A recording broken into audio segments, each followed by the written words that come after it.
राजा विक्रम और रहस्यमयी गुफा। बहुत समय पहले विजयगढ़ नाम का एक सुंदर राज्य था, जिसके राजा विक्रम अपनी बहादुरी और न्यायप्रियता के लिए प्रसिद्ध थे। एक दिन उनके दरबार में एक साधु आया।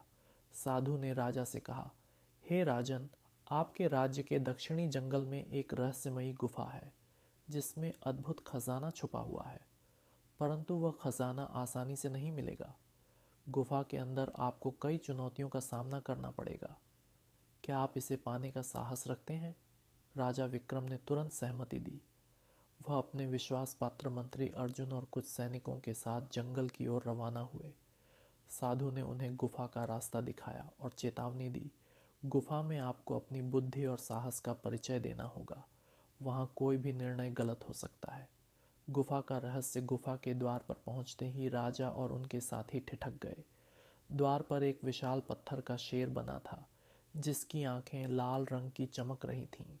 जैसे ही उन्होंने कदम बढ़ाया, शेर के मुंह से आवाज आई, जो अंदर जाना चाहता है उसे अपनी सबसे बड़ी कमजोरी बतानी होगी। राजा ने साहस दिखाते हुए कहा, मेरी कमजोरी है कि मैं अपने लोगों की तकलीफें देखकर कमजोर हो जाता हूँ। शेर का मुंह बंद हो गया और गुफा का दरवाज़ा खुल गया।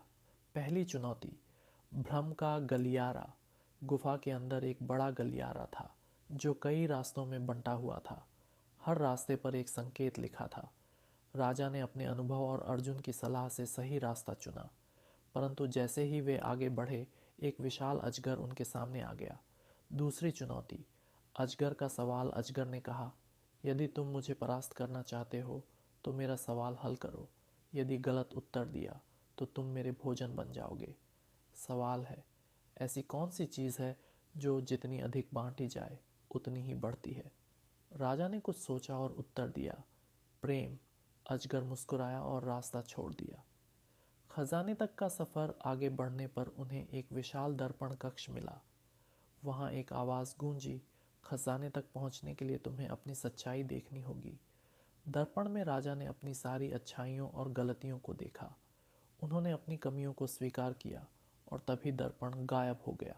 आखिरकार राजा और उनके साथी खजाने तक पहुंच गए, लेकिन खजाने के पास एक शिला पर लिखा था, ये खजाना उसी का है जो इसे दूसरों के भले के लिए उपयोग करेगा। राजा विक्रम ने खजाना अपने राज्य की भलाई और गरीबों की मदद के लिए ले लिया। जब वे वापस लौटे तो विजयगढ़ के लोग उनकी जय जयकार करने लगे। इस यात्रा ने राजा को और भी बुद्धिमान और दयालु बना दिया। सिख कहानी हमें सिखाती है कि साहस, बुद्धिमत्ता और सच्चाई से हम सबसे कठिन चुनौतियों को भी पार कर सकते हैं।